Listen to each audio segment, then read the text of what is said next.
pinag-ipunang mga alahas na nasa loob ng isang jewelry box na itapon ng ganun-ganun lang. Mahanap pa kaya nila ito? Ang mga mata ng balikbayan na si Mark kumikinang sa tuwing nakakakita ng alahas. Kaya nung nakapagtrabaho at nakapag-ipon sa Amerika, mga alahas ang ginawa niyang investment. Milyones ang halaga. Piece by piece talagang pinaghihirapan ko. Imbis na bumili ako ng gusto kong pagkain, hindi ako kumakain nung nagtatrabaho ako para lang makabili ako. Kasi sabi ko, it's a long-term investment talaga.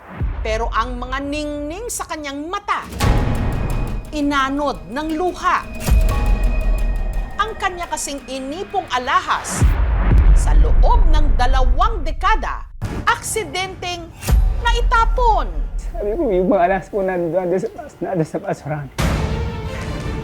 Parang hysterical na ako. Wala na dito yung basura. Nakuha na. Kaninong kamay kaya ito napunta? Mahanap at maibalik pa kaya ito kay Mark?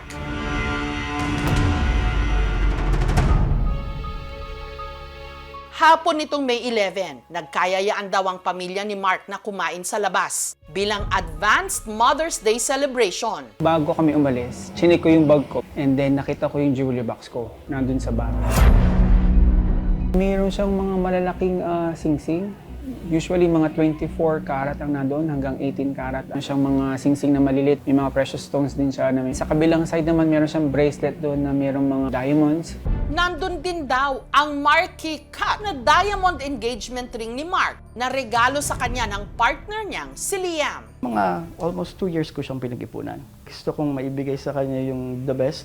Nasa jewelry box din daw ang ipinamana sa kanya ng kanyang ina na 18 karat rose gold na engagement ring nito. Bigay po sa akin ng mister ko yun. Ingatan ko po yan. Binigay ko na po sa kanya dahil alam ko po kasi masinop siya.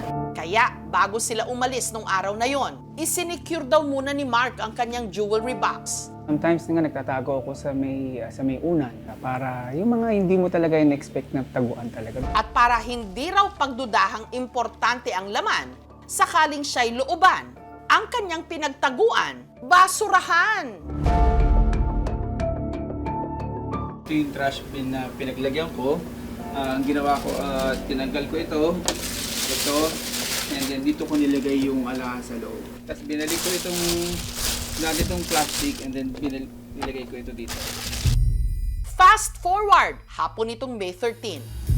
Ang kakagising lang na si Mark, may naamoy. Nuksan ko yung rep ulit, inamoy ko kung doon nang gagaling yung amoy, hindi naman, chinek ko yung basurahan.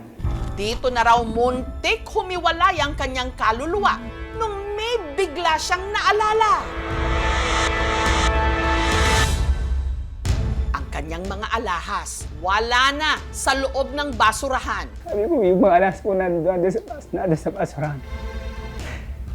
Parang hysterical na ako kasi bumalik sa isip ko yung mga nandun napunta yung alas na nilagay ko dun sa basurahan. Ang jewelry box kasi, aksidenteng naitapon. At ang nakatapon nito, walang iba kundi si Mark mismo. Mark, paano naman nangyari ito? Saturday ng gabi, alas 12 na kami siguro nakauwi. Nandun pa rin yung jewelry box sa basurahan. So parang nawala rin sa isip ko.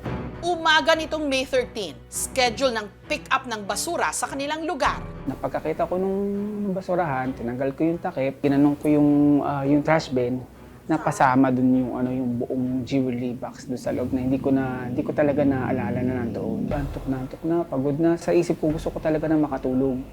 So pagkaabot ko sa kanya, sabi ko na ito po yung basura namin. Bumalik na ako sa kwarto, natulog na po ako. Pinag-isa ko lang po yun. Tapos itinali. Dinala ko po doon sa kabila. Dito sa tapat namin. Hanggang nagising na nga ang diwa ni Mark. Tinawag ko kagad si nanay at si Liam. Sabi ko, yung basura na, yung basura. Sabi niya, bakit? Sabi niya, yung basura, nandun po yung mga alahas. Para matunton ang pumick up na dump truck. Sabi lang po namin importanteng gamit na baka po pwedeng makausap yung driver ng truck. Kinunta ko po yung truck driver namin ng basura, si Kuya Louie. Si Luis, sinamahan sina Mark sa dump site sa kanilang barangay na pinagtambakan ng nakolektang basura. Talagang habang nangangalkal ako, umiyak ako, talagang wala akong pakialam kung ano man yung nandoon. Pero bigo silang mahanap ito. Naninindigan kami, kasama ng pahinante ko, na wala kaming nakukuha na alahas na sinasabi nila. Ang pagkuha namin ng basura, hindi na kinakalkal yun. Bato na lang kami ng bato sa ibabaw ng truck. Opo, nakasako po. Hindi na po yung binubungkal. Wala po kami nakuha. Sabi ko, paano na kaya? Kung ganun, magsisimula na naman ba ako sa umpisa? Hindi na nga rin kami makakakain. Kasi malaking halaga yun. Hanggang ngayon may bigat sa aking puso. Na kung minsan napapatanga ako lalo na pag nag-iisa na ako. Sa desperasyon, si Mark lumapit na sa manghuhula. Sabi niya, babae tsaka lalaki ang nakakuha. Sabi ko, yung po ba na wala na po ba lahat? Na i-dispose na po ba lahat? Meron nang nasala na isang lot.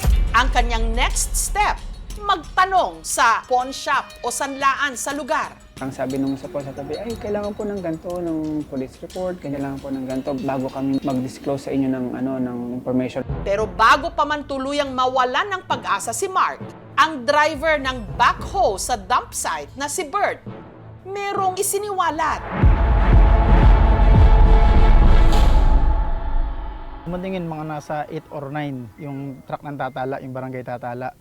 Tapos dinam dun sa amin, nasa ganong oras, andun siya nun sa may gilid. Nangangalakal din dun. Ang isa raw kasi nilang pahinante na pinangalanan niyang si Robbie nung nabalitaan daw kasi nitong may hinahanap na jewelry box sa dump site. Di umano, bigla raw nagpaalam na uuwi ng probinsya. Uuwi ng Bicol, may asikasoy daw na lupa. Ay baka yun nga, baka yun na nakapulot. Sabi po nung mga tao doon, sabi niya, parang umalis ng matagal at hindi naman niya usually ginagawa. Nakatambay kami, tapos sumakay dun yung asawa ni Ruby. Service balikan, nakita namin na may dala lang mga merienda. Mag-aabot ng parang bayad, sabi wala daw barya. Alam ko kasi, mahirap lang talaga ang buhay nila. Sa Article 719 ng New Civil Code, whoever finds a movable, it being not treasured, then he must return the same to the previous possessor. Kailangan mag-exert siya ng effort para hanapin kung sino ba yung tunay na may-ari, and if hindi niya alam, i-surrender niya sa authorities para hindi siya makasuhan ng theft. If mapatunayan na wala talaga sa kanya yung sinasabi nilang napulot niya, maaari siyang magkaso ng libel or oral defamation. Mahirap magbintang, ayaw rin namin magbintang. Para malinawan, hinanap ng aming team si Robbie. Kailangan ba po nung nakapulot ng pera, bibigyan ko po ng pera. Para lang maibalik yung mga piraso ng yung mga mahalagang alahas. At si Robbie nagpaunlak ng panayam. May nalalaman kaya si Robbie sa hinahanap na jewelry box? May mga nakala po kami mga information. Meron po ba kayo pulot ba na? Mga alahas. Ang kanilang paghaharap, Doon, pawis po. Pinuhunan doon. Ang totoo niyan, sa aming pagbabalik. Jewelry box na naglalaman ng mamahaling mga alahas. Aksidenteng na itapon sa basura. Milyones ang halaga. 20 years kong inipon. Sabi ko, yung mga alahas po nandun sa basurahan. Mawawala na ba talaga yung mga alahas? Yung mga parang, yung pinundar mo na napakatagal na panahon. Pinuntahan nila ang dump site na pinagdalhan nito at sa kanilang pagtatanong-tanong, ang mga residente may itinuro ang pahinante at mangangalakal ng basura na si Robbie. Sabi nila, bakit nagpapaalam kagad itong ating pahinante na to na uwi ng Bicol? Anong ganun at may asikasoy daw na lupa. Ay baka yun nga, baka yun na nakapulot. Mahirap magbintang, ayaw rin namin magbintang. Si Robbie nagpaunlak ng panayam. kaya ako nagpa-interview para linisin yung pangalan ko na wala akong kinalaman sa bintang, wala akong napulot. Masama rin daw ang loob nilang pati ang nakitang hawak na pagkain ng kanyang misis pinagdudahan. Ang asawa ko, binibigyan ng kung anong mayroon doon na binili yung amo niya, yun ang nakita nila na akala nila binili ng asawa ko. Gusto ko, maharap ko yung may-ari at saka yung nagsasabi ng ako talaga nakakuha. Para magkalinawan, sina Mark at Robbie nagharapan sa barangay. Meron po ba kayong pulot man lang? Mga ala. Kung yan ay tatanong nyo, nangalakal ako alas 4, hinakot ang basura, umaga. Ano makukuha? Meron po ba na walang tira? Meron po ba kayo napansin na baka iba na merong nakapulot man lang po doon? Kasi po hindi po... Wala akong nakuha at wala akong tinatago sa inyo. Hindi ko maatim na ipakain sa pamilya ko ang hindi akin. Ako yung humihingi po sa inyo ng pasensya dahil umabot po tayo sa ganitong sitwasyon. Kami naman po hindi nagbibintang. Ito lang po yung matagal na naming hinihiling na tayo magkausap-usap. May mga nakala po kami mga information na kayo raw po ay isa sa mga nandoon. Ang totoo niyan, buwang pa, nagsabi na ako sa boss ko na uwi ako ng dito. Bago nangyari yan, nagpaalam na sa akin na uuwi sila ng Bicol. Hindi ko naman nakita na sila nakakuha talaga. At yung halos sa tuwing Sabado, naarkila kang pamuntang junk shop. Basta po, binabayaran niya ako 100, ganyan. Kilala ko sila rito. Pwede ka rin mag-invest ng mas heavy duty na safe. Hindi naman masyadong mahal yon, hindi madaling tangayin. Pwede mo pang i-bolt yon sa sahig.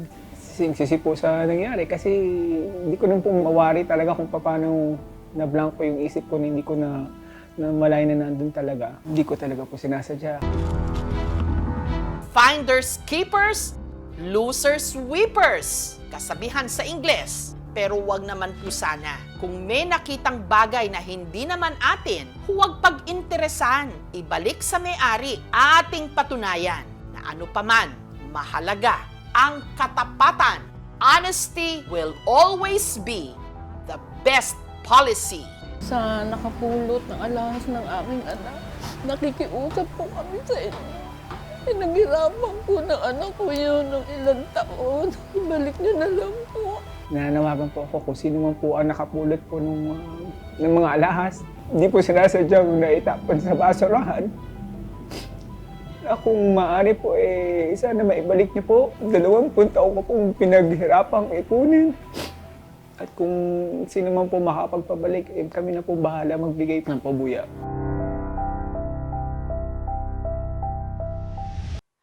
Thank you for watching, mga kapuso. Kung nagustuhan niyo po ang videong ito, subscribe na sa GMA Public Affairs YouTube channel. And don't forget to hit the bell button for our latest updates.